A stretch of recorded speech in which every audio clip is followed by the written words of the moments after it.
Beijing, Geneva, Reuters, China reported its fewest new coronavirus infections since January on Tuesday and its lowest daily death toll for a week, but the World Health Organization said data suggesting the epidemic had slowed should still be viewed with caution.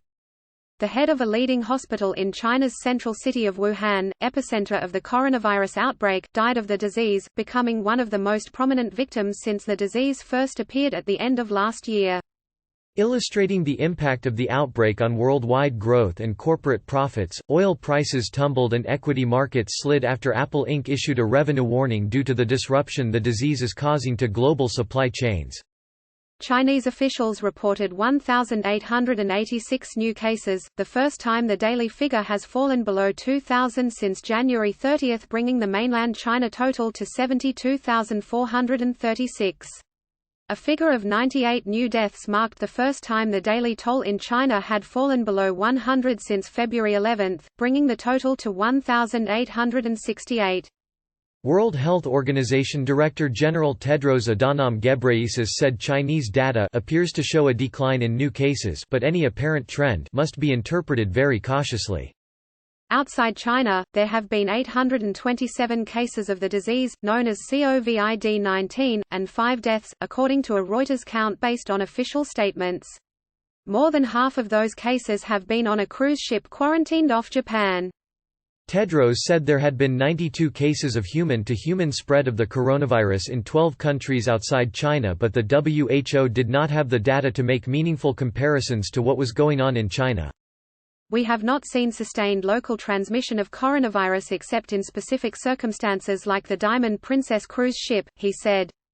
China says figures indicating a slowdown in new cases in recent days show that aggressive steps it has taken to curb travel and commerce are slowing the spread of the disease beyond central Hubei province and its capital, Wuhan.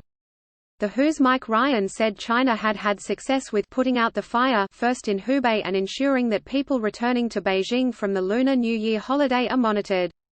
The numbers appear encouraging, said Mark Woolhouse, a professor of infectious disease epidemiology at Britain's University of Edinburgh, who described himself as cautious.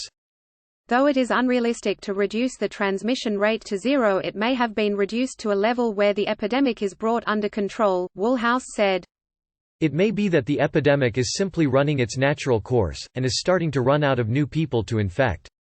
It could also be that the unprecedented public health measures introduced in China are having the desired effect. Chinese state television said Lu Jiming, the director of Wuhan Wuchang Hospital, died on Tuesday, the 7th health worker to fall victim. The hospital was designated solely for treating virus-infected patients. Despite global concerns about the economic impact of the disease, China's ambassador to the European Union said on Tuesday this would be limited, short-term and manageable, and that Beijing had enough resources to step in if needed.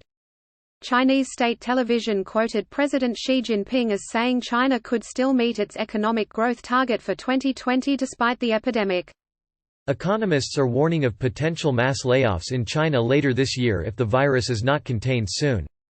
The employment situation is okay in the first quarter, but if the virus is not contained by end March, then from the second quarter, we'll see a big round of layoffs, said Dan Wong, an analyst with the Economist Intelligence Unit (EIU). Job losses could run as high as 4.5 million, he forecast. Britain's biggest carmaker, Jaguar Land Rover, has flown Chinese parts in suitcases to Britain to maintain production and could run out after 2 weeks because of the coronavirus. Components made in China are used in millions of vehicles assembled around the world, and Hubei province is a major hub for vehicle parts production and shipments. South Korean President Moon Jae-in said the economy there was in an emergency situation and required stimulus as the epidemic had disrupted demand for South Korean goods. Ryan said the WHO had prioritized supplies of protective equipment for reclusive North Korea, which is technically still at war with the South after their 1950–53 conflict ended in a truce, not a treaty, at the same time as saying there was no indication of any coronavirus cases there. Singapore announced a $4.5 billion financial package to help contain the outbreak in the city-state and weather its economic impact. Japan, where the economy was already shrinking and the epidemic has created fears of recession, the spread of the virus has prompted Tokyo to put limits on public crowds while some companies are telling employees to work from home.